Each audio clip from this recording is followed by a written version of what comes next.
요즘은 숫자를 보면은 이상하게 마음이 먼저 반응한다. 이 가격이 오를 때도 그렇고 내릴 때도 그렇다.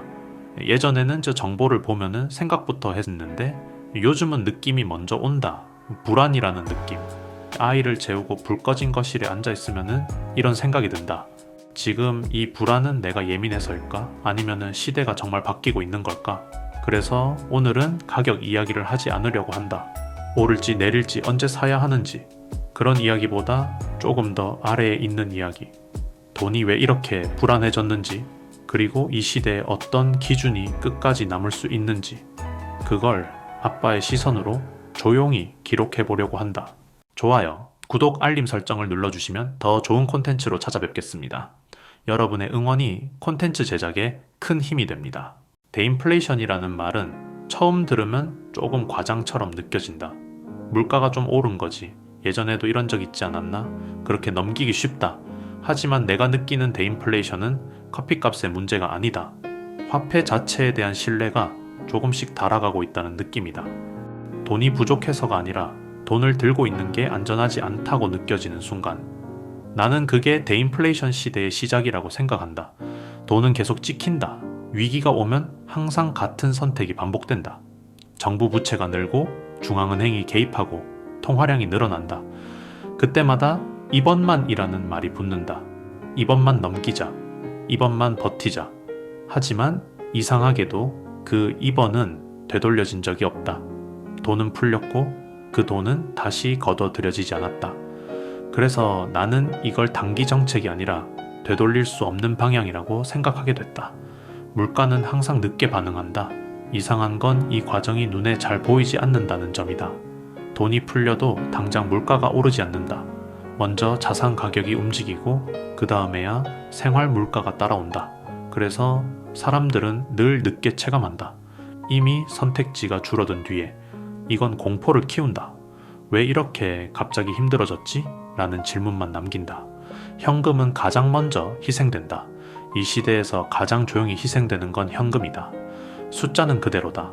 통장 잔고도 그대로다. 그런데 살 수 있는 건 점점 줄어든다. 아무 행동도 하지 않았는데, 아무 선택도 하지 않았는데 손해가 확정된다. 그래서 이 질문을 피할 수 없어진다. 이 시스템 안에서 가만히 있어도 가치가 유지되는 자산이 과연 있을까? 사람들이 찾는 인플레이션 해지 자산들 불안해지면 사람은 움직인다. 금 이야기가 나오고 부동산 이야기가 빠지지 않고 주식과 자산 배분 이야기가 늘어난다.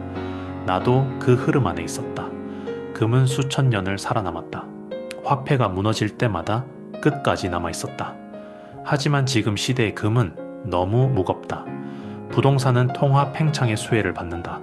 하지만 세금과 규제, 지역과 유동성이라는 조건이 붙는다. 주식은 기업이 인플레이션을 가격에 전가할 수 있을 때만 유효하다. 그리고 정책과 금리, 정치의 영향을 피할 수 없다. 이 자산들의 공통점은 하나다. 중앙 시스템에 의존한다는 것. 위기란 가격이 떨어지는 게 아니라 규칙이 바뀌는 순간이다.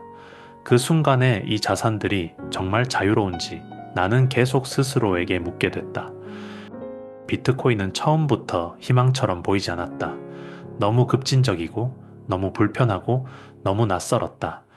그런데 시간이 지나면서 이 자산이 어디서 나왔는지를 다시 보게 됐다. 비트코인은 기술 혁신보다 먼저 불신에서 태어났다. 2008년 은행은 구제받았고 개인은 무너졌다. 그때 던진 질문은 지금도 유효하다. 누가 돈의 기준을 정하는가? 그 기준은 왜 이렇게 쉽게 바뀌는가? 비트코인은 처음부터 다른 질문을 던졌다. 대인플레이션 시대에 비트코인이 갖는 진짜 의미, 여기서부터는 내가 이 기록을 굳이 남기는 이유다. 비트코인을 단순히 2100만 개로만 설명하면 핵심을 놓친다. 중요한 건 왜 이 자산이 아직까지 살아남았는가다. 대인플레이션 시대에는 가치보다 먼저 접근이 막힌다. 출금이 지연되고 송금이 막히고 계좌가 동결된다. 그건 범죄 때문이 아니라 질서를 유지하기 위해서 벌어진다. 비트코인은 이 지점을 정면으로 거부한다. 누군가의 판단으로 거래를 막을 수 없고 이건 안 된다 라고 말할 수 없다. 이건 자유의 문제가 아니라 시스템 설계의 문제다. 몰수 저항성과 소유권 역사는 위기 때마다 같은 장면을 보여줬다. 1933년 금은 몰수됐다. 범죄자가 아니라 그냥 시대의 방향과 어긋났을 뿐이었다. 비트코인은 물리적으로 빼앗을 수 없고 중앙에서 일괄 통제할 수 없다. 이건 숨기기 위한 자산이라는 말이 아니다. 소유권이 개인의 손에 남아있는 구조라는 뜻이다. 허가를 받아야 움직일 수 있다면 그건 자산이 아니라 관리 대상이다. 국경, 영업일, 기관 승인. 위기 상황에서는 이 모든 게 장벽이 된다. 비트코인은 이 조건에서 자유롭다. 이건 편리함이 아니라 위기 대응 능력이다. 대인플레이션 시대에는 통화와 정치가 점점 더 가까워진다. 비트코인은 이 게임에 참여하지 않는다. 어느 나라의 부채도 대신하지 않고 어느 정부의 문제도 떠안지 않는다. 이 중립성은 수익을 약속하지 않는다. 다만 존재를 지켜준다. 철학은 말로 증명되지 않는다. 시간으로 증명된다. 비트코인은 이미 수없이 끝났다고 선언됐다. 그 모든 시간 속에서도 네트워크는 멈추지 않았다.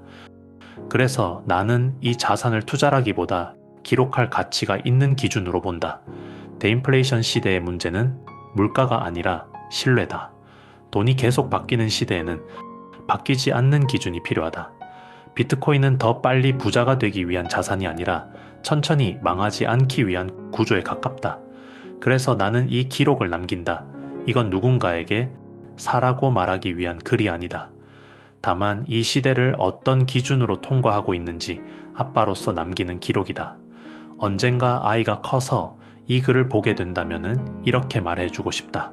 아빠는 이 자산이 오를지 내릴지보다 왜 이 자산이 존재할 수 있었는지를 더 중요하게 봤어.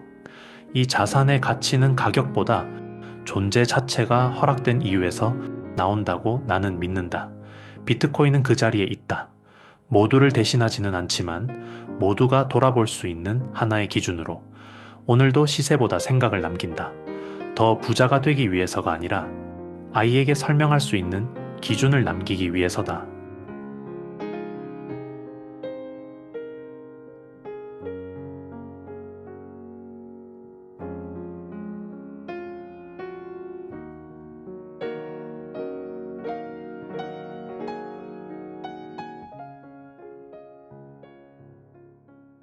이 영상이 마음에 드셨다면 구독과 좋아요는 큰 힘이 됩니다.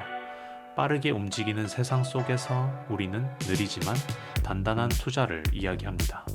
아빠의 투자 읽기 다음 이야기에서 또 뵙겠습니다. 이 채널은 아빠의 투자 일기를 공유합니다.